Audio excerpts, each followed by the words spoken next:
friends, welcome to Ammu's Kitchen. இப்போ நம்ம இன்னைக்கு என்ன ரெசிபி பார்க்க போறோம்னா சூடான சுவையான ஈஸியான டேஸ்டியான வெண்டைக்காய் புளிக்குழம்பு எப்படி செய்யலாம்ன்றதை பார்க்கலாம். வாங்க வீடியோக்குள்ள போலாம்.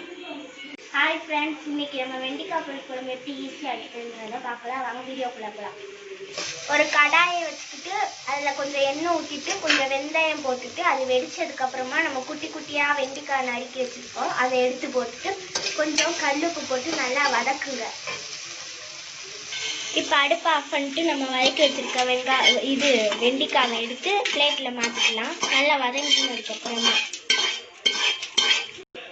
இப்போ தேவையான பொருட்களை பார்த்துடலாம். தேவையான அளவு வெங்காயத்தை ஸ்லைஸ் பண்ணி வச்சுருக்கேன். அப்புறம் கொஞ்சம் கருவேப்பிலை, அப்புறமா ஒரு 3 டொமேட்டோ கட் பண்ணி வச்சுருக்கேன். நம்ம ஃபஸ்ட்டு வெண்டைக்காலையே வெந்தயம் சேர்த்துருக்கோம். அதனால் இந்த தடவை கடுகு போட தேவையில்லை. கடுகு போட்டால் குழம்பு டேஸ்ட் மாறிடும். இப்போ அதே பேனில் கொஞ்சம் நல்லெண்ணெய் ஊற்றிக்க. இப்போ வெங்காயத்தை போட்டுக்கலாம். வெங்காயம் போட்டுட்டு நல்லா வதக்குங்க. அடுத்து கொஞ்சம் கருவேப்பிலை போட்டுக்கலாம். அதையும் நல்லா வதக்கிடுங்க. சேர்த்து நல்லா வதக்குங்க. நல்லா ப்ரௌன் கலர்ல ஆன வரைக்கும். அடுத்து 3 டொமேட்டோவை ஸ்லைஸ் பண்ணி வச்சிருக்கேன். கொஞ்சம் கல்லுப்பு போட்டுக்கோங்க. கல்லுப்பு எல்லாம் போட்டு நல்லா கிண்டுங்க. அப்பதான் நல்லா வேகும். இது பழைய கருப்பு புளி, நல்லா பார்த்துக்கோங்க. பழைய கருப்பு புளி இது நம்ம இப்போ கரைக்கணும். தண்ணி ஊற்றி கரைச்சிடணும். ஏன்னா இது போட்டால் தான் குழம்புக்கு நல்ல டேஸ்ட்டாக இருக்கும். புளி இப்போ நல்லா ஊறிட்டு இருக்கு. அந்த வதங்கின தக்காளியில் நம்ம கட் பண்ணி வதக்கின வெண்டைக்காயை தூக்கி ஆட் பண்ணிக்கலாம். வெந்தயம் கலந்துருக்கு. வெந்தயம்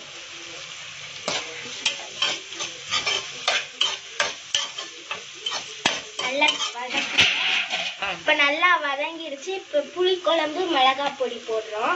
4 ஸ்பூன் இல்லாட்டி 5 ஸ்பூன் போட்டுக்கலாம். 4 ஸ்பூனே போட்டுக்கலாம். தேவையான அளவு காரம் காண்டி போடணும்.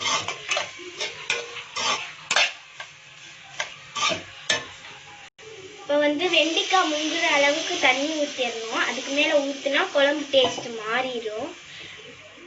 கிரேவி மாதிரி நல்லா ஆகணும். அது வரைக்கும் நம்ம நல்லா இதை வேக வைக்கணும். ஒரு 5 நிமிஷம் நல்லா கொதிக்கட்டும். நம்ம மூடி வச்சிருவோம். அதை இப்போ வெண்டைக்காய் நல்லா வெந்துருச்சு. குழம்பும் நல்லா கிரேவி மாதிரி ஆகிற ஸ்டேஜ் வந்துருச்சு. இப்போ நம்ம கரைச்சி வச்சிருக்க அந்த புளி தண்ணியை குழம்புல ஆட் பண்ணிக்கலாம்.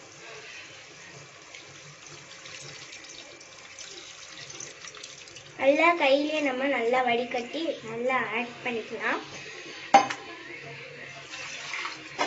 இப்போ புளி குழம்புல நல்லா கொதிச்சிட்டு இருக்கு. இப்போ குழம்புல அரைக்க வேண்டிய பொருட்கள் பார்த்துடலாம். தேங்காய் நம்ம எடுத்து வச்சிருக்கோம். அப்புறம் ஒரு 7-8 சின்ன வெங்காயம். இது 2 தாங்க, வேற எதுவுமே தேவையில்லை. இதை நம்ம அரைக்க போறோம். தேங்காயை போட்டுக்கலாம். அடுத்து சின்ன வெங்காயம். வேற எதுவுமே வேணாம். இப்போ பாருங்க, தேங்காயும் சின்ன வெங்காயம் சேர்த்து நல்லா கொஞ்சம் தண்ணி விட்டு நல்லா வலுவலுன்னு அரைச்சி எடுத்துக்கோங்க. குழம்புல கருப்பு புளி சேர்த்துருக்கனால குழம்பு இந்த கலர்ல இருக்கு. இதே சாதா புளி சேர்த்தோம்னா குழம்பு எல்லோ கலர்ல இருக்கும். காரம் நம்மளுக்கு ஏற்ற மாதிரி போட்டுக்கணும். அதே மாதிரி நீங்க உங்களுக்கு ஏற்ற மாதிரி காரம் போட்டுக்கோங்க. இப்போ நம்ம பேஸ்ட் மாதிரி அரைச்சி வச்சிருக்கோம். அதை குழம்புல ஆட் பண்ணிக்கலாம். ஃபுல்லாமே ஆட் பண்ணிக்கலாம்.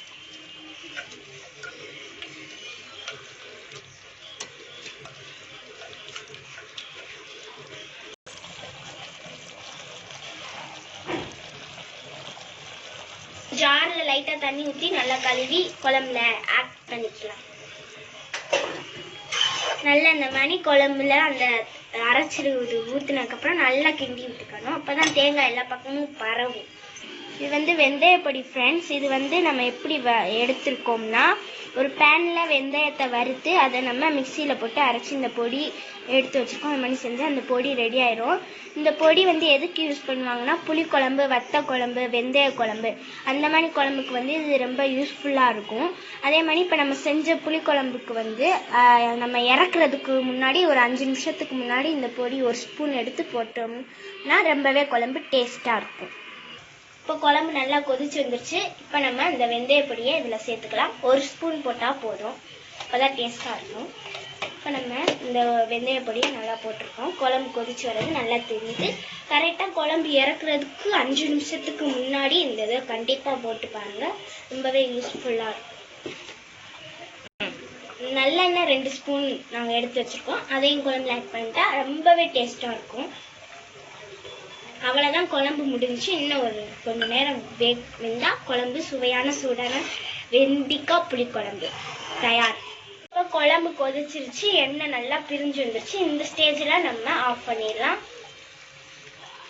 ஹாய், என்ன ஃப்ரெண்ட்ஸ், எப்படி வெண்டிக்காய் புளிக்குழம்பு ரொம்ப ரொம்ப ஈஸியாக செய்கிறேன்னு பார்த்துருக்கீங்களா? இது நீங்கள் எதனும் வீட்டில் செஞ்சு பார்த்துட்டு பிடிச்சிருந்துச்சுன்னா கமெண்ட் பாக்ஸில் கமெண்ட் பண்ணிடுங்க. நன்றி, வணக்கம்.